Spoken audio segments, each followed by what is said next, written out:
Priatelia, neviem, kde som sa toto cvičenie naučila, ale volám to tancujúce taniere a v mnohých z vás to učím a požiadali ste ma o krátke video, tak by som vám ponúkla takú krátku inštrukciu, o čo ide. V tomto cvičení je dôležité, aby sme mali široko nohy od seba, prikrčené kolená a budeme si predstavovať, že na rukách máme taniere,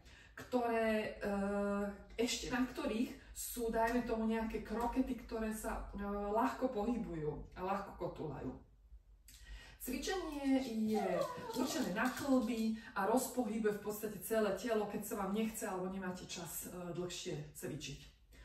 Takže pointov je, že dlaň zostáva stále otočená k stropu, čiže budem robiť takýto nejaký polkruh, ale pozri, tá ruka sa stále zostáva pozerať hore, ako by sme naozaj na nej držali nejaký tanier.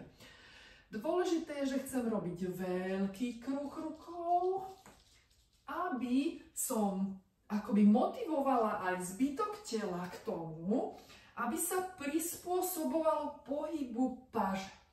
Začnem jednou rukou, obvykle dozadu je nádych, dopredu je výdych.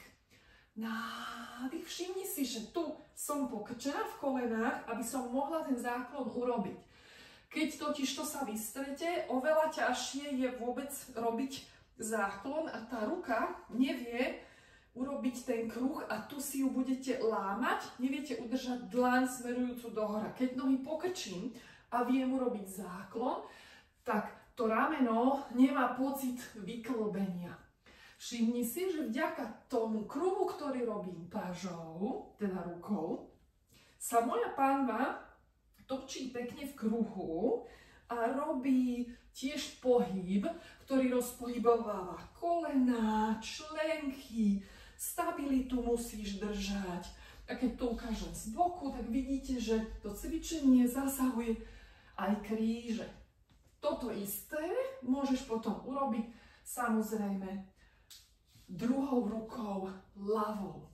Ale touto ľavou vám ukážem opačný smer. Čiže išli sme od tela do strany a teraz urobíme pohyb naspäť. Urobím to už teraz druhou.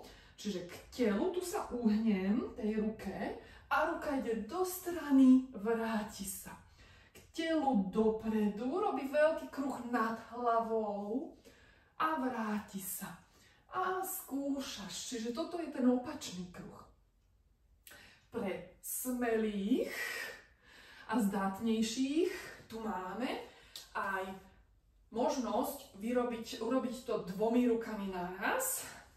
Znova prizvukujem, že musíte byť hlboko v tých kolenách pokrčení, aby sme to dvomi rukami dali, pretože keď dvomi rukami robím kruh, musím vedieť urobiť záklon, aby som vedela ruky dostať dozadu. Nemá zmysel robiť toto.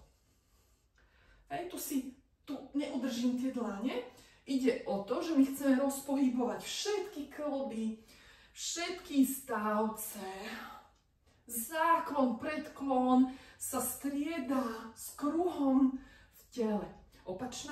Opačný smer vyzerá tak, že ruky idú k telu, tu sa vytočia do strán a zase nad hlavou robia kruh. Znov dozadu bude záklon, nádych, predklon, výdych. Nádych, výdych. Všimnite si, ako to pekne otvorilo hruď. Záklon, výdych. Toto cvičenie naozaj prináša veľké a rýchle zohriatie, precvičí skoro všetky svaly, teda ak nie úplne všetky teda, a všetky kĺby sa zohrejú. Dajte si pozor, aby ste to nerobili úplne na studeno, čiže nerobím to hneď ráno o 6:30, keď som sa ešte nerozchýbal,